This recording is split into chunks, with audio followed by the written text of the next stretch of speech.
Barry and Jerry, are all of the cloud guitars identical? No. No. My name is Barry Haugen. I've been doing guitar work since 1982, 1983. This is one of 5 guitars that were built for Prince, 4 that he owned and played on stage. The 5th one was built for a contest that Prince's label, Warner Brothers, wanted to do for a giveaway. Up until this guy was painted yellow, the first coat was white. Through the course of Prince's recording career, they got changed. This particular one is 3. Started out as white, peach, yellow. The first time it was done, I had to strip the white paint off. I put automotive primer on it. A lot of people mistakenly think when Prince debuted a black guitar, for example, or the Blue Angel, for example, they thought it was a new guitar. They're all repainted. Tell us about the paint. House of Color by John Kosmosky. The best of the best. You can ask any major painter of hot rods or motorcycles, they're going to reach for House of Color. Painting a guitar is practically like painting a car. They are not factory guitars in the sense that they were mass produced.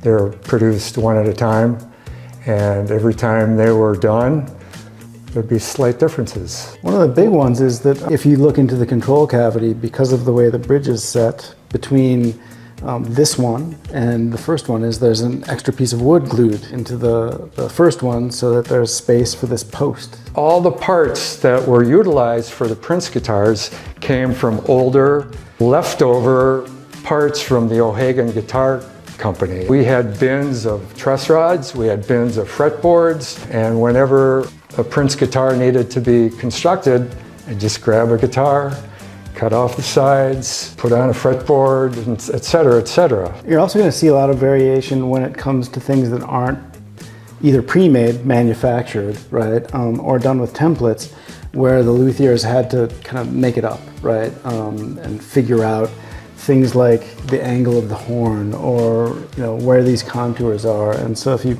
held all of them next to each other, you'd see different variations that all have to do with kind of idiosyncratic decisions that were made at the time. Even though the basic backbone of all of them is an Haugen guitar, from that point on, there are going to be some variations. And I want to add a little bit going before these cloud guitars.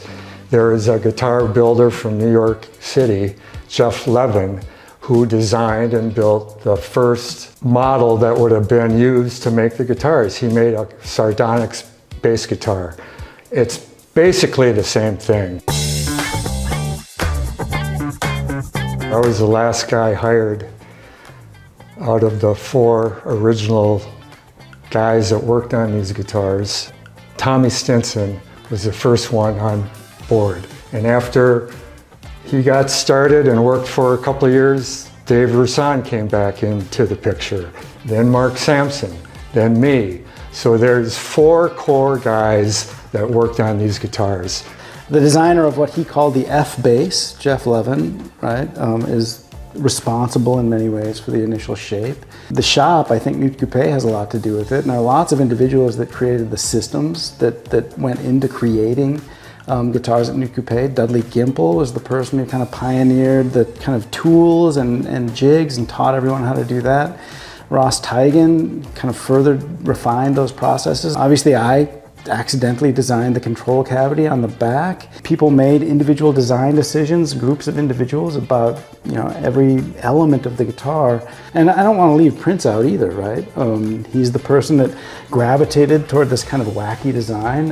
It's his kind of genre-defying imagination that finds a place for this and makes it the star of a movie. As we all know, these things came back to the shop, after having experienced multiple car wrecks on these tours. And so you're doing reconstructive surgery every time they come back in. So that, which is another reason why they're all kind of different, right? It seemed like every other month, a guitar tech from Paisley Park was coming with a broken guitar. If Prince had the guitar brought in with road rash on it. I don't have necessarily the time to repaint the whole thing. I can touch up the little chips here and there and maybe frost in some clear on top of that, buff that back, and I'm good to go. Why'd you bring some paint with you? Why? Yeah. Because I think we wanted to authenticate that that paint is on that guitar. If I keep mixing it, that color starts to get deeper and deeper. You can kind of see it's pretty thick. The color is true to form. The color out of this can of paint is exactly like this.